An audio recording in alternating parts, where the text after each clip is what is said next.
Again, my name is Joe Lombardo. I'm from the University of Nevada, Las Vegas, and we actually have a National Supercomputing Center that was created by Congress back in the early 90s. There are people in this room that were actually there and played a role in it, and it's always nice to see how long people last in HPC.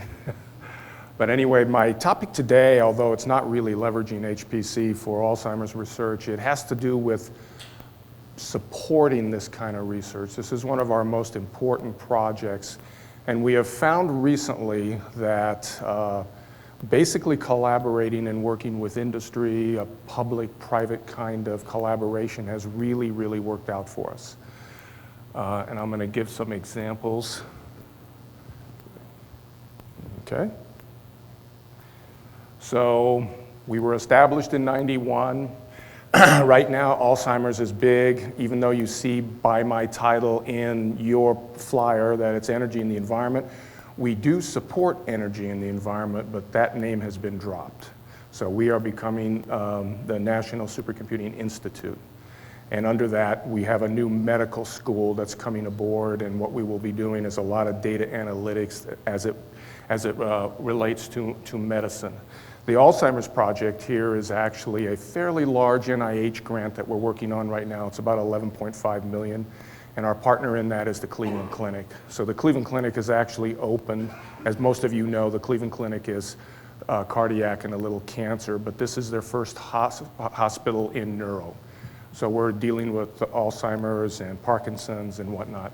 And although, when I first got involved in this, we agreed to help Jeff Cummings, who's running the hospital, out in this project, it wasn't really an HPC problem. It wasn't even close to it. It was clinical trials. But we moved into genotyping really, really fast. So they're actually taking a different path with this research, and it has almost instantly turned into an HPC issue.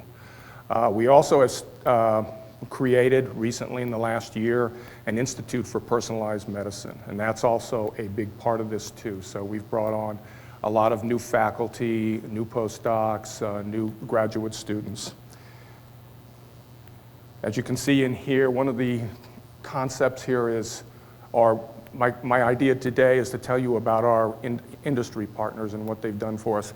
Two of them are actually sponsoring this event, and that's Altair and Intel. Obviously, we're a full-service supercomputing facility. We have a mission for excellence in this area. We provide supercomputing training and services to academic and research institutions. And in a sense, one foot is in the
He's now since passed, but as they built all this over public donations, there was a wish to turn it into a working hospital. At one point, it was just going to be an arm of the medical school. The medical school dean said, no, I'm not interested because we're not equipped for it.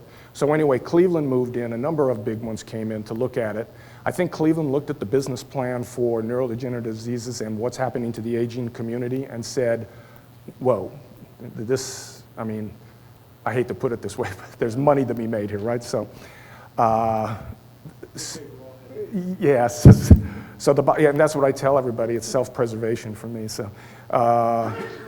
So the bottom line is, when Cleveland came in, they had a couple of hard stops, and they fought because they were bringing people in from Ohio, but they were really cardiac cancer. So they actually brought in a gentleman named Dr. Jeff Cummings, who was the director of neurology at UCLA for 12 years, and he's put together an unbelievable team there. And we went after the large NIH grant immediately, and we were really happy that the $11.5 million came in. We just got reviewed for our first year efforts, and they were all excellent. And so we think this is a 5-year project we're on, program we're on. So in the meantime, we had 2 big groups, well, more than that. We had consultants come out to UNLV. The school really wanted a medical school, so they got MD Anderson, they got Cleveland Clinic proper, they got some others, paid a fortune to say, should we start a medical school or not? What I've heard is that Las Vegas is the largest city in the US without a medical school. And all of them came back and said, perfect. And the thing they really liked about it was there was an HPC center there, and they said that's where medicine is going, so you have the one thing you need. So that's how that got started, and one thing led to another. And now it's a very busy hospital. It's taken Jeff less than 2 years. They're already talking about expanding it to, there's land behind that was donated to him. So it's very sad business, but it's worthwhile. It's interesting that it's really has turned into an HPC effort, so especially on the genomic side. So when the big groups came in to talk about the medical school, they said the first thing you should do is start medical research now before the school's open. Get the research arm going sooner, not later. And that's when they decided to go out. The governor's office actually funded the Nevada Institute for Personalized Medicine. And then they brought in a gentleman, and his name's up there, Marty Schiller, and Marty's from Johns Hopkins, and he's put together just a world-class group of people that. And is the genomic stuff entered clinical practice yet, or is it still research? It's part of the clinical trial now, so it's a genotyping right now is what they're doing. And it still comes back. We've bought the 4 sequencers. I was just talking to Jack Collins last night about all kinds of things revolving around this because it's his world. And so I'm learning a lot. And I think, like I said, I think it's going to be a lot of really great work for anybody interested in HPC. And if anybody in here knows an HPC application specialist, send them to me. We're hiring. How's that for a plug?